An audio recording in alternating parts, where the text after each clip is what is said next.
actions. NBC News correspondent Carol Lee joins us now. Carol, I know you've been working on this story and doing this reporting in addition to all of your day jobs, but talk about what the pardon kind of brought together and brought out for you.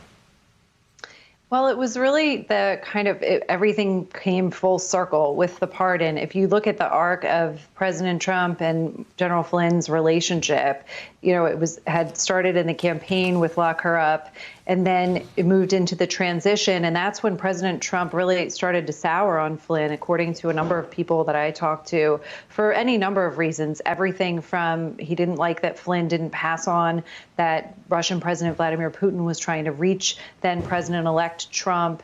He was angry about negative headlines around his conversations with the Russian ambassador and having to repeatedly answer the question of whether or not they talked about sanction. And as we know, Flynn said that they did not, which was a lie. And then they move into the White House, and it becomes just even more complicated and kind of intense. I mean, somebody described it as a personality clash. Others said the president just didn't like how he briefed him. It started to really grate. And so by the time it came time to fire Flynn, where the president had this choice, he didn't want to do it, in part because he felt like it would make him look bad. It wasn't necessarily about Flynn, but then he did. And once Flynn flipped and started to cooperate with the special counsel, the president tried to keep him close, but wasn't really sure exactly how to deal with him or what to think of him until Flynn flipped again and was back on the president's side. And that's when you saw the president really embrace him, and not so much because he liked Flynn. I mean, somebody said to me he wanted to fire Flynn before they even got to the White House. This was not someone he wanted by his side every day. But he really embraced Flynn because Flynn's case was a means to an end for the president. It was the way that he could try to undermine the Mueller investigation, which was his ultimate goal.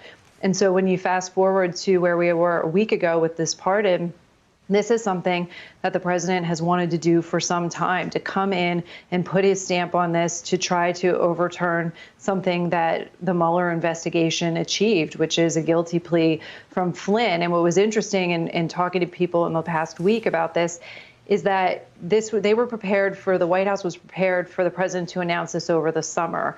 And then the plan shifted to allow the court system to run its course to the extent it could. And the pardon was always the backstop.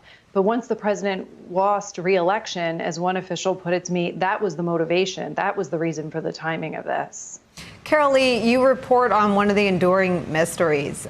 Mike Flynn, as the incoming national security advisor, had all the authority that he would have needed to be talking to Kislyak. There's never been an explanation for why he lied to everybody, as you report. Let me read this from your story.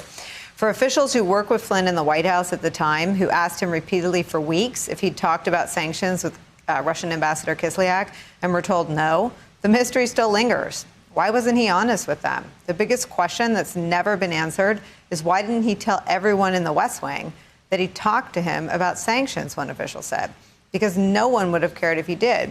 Now, if you take that enduring mystery, and there's also been some reporting that once confronted by the FBI, he confessed to lying and he pleaded guilty in front of the judge twice to doing so. Why didn't anyone ever get to the bottom, anyone that investigated him, of why he told that lie in the first place and who told him to tell it, if anyone? I don't know. No one. It's the biggest question that was hanging over the Mueller investigation for me and others who covered it closely was this. It seemed so central. If you could just figure out why Flynn lied, what the motivation was there, then it would crack open answers to all of these other questions. And unfortunately, we'll probably never know, because Flynn's position now is that he didn't lie. And not even just Flynn's position.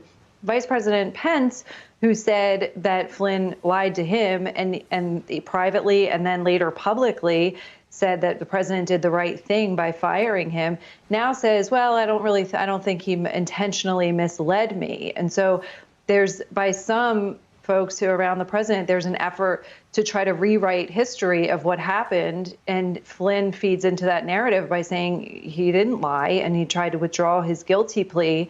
And now that with this pardon, it's a full pardon, so it covers everything, and so we just aren't going to it seems, ever get an answer to that unless Flynn someday decides that he wants to explain it.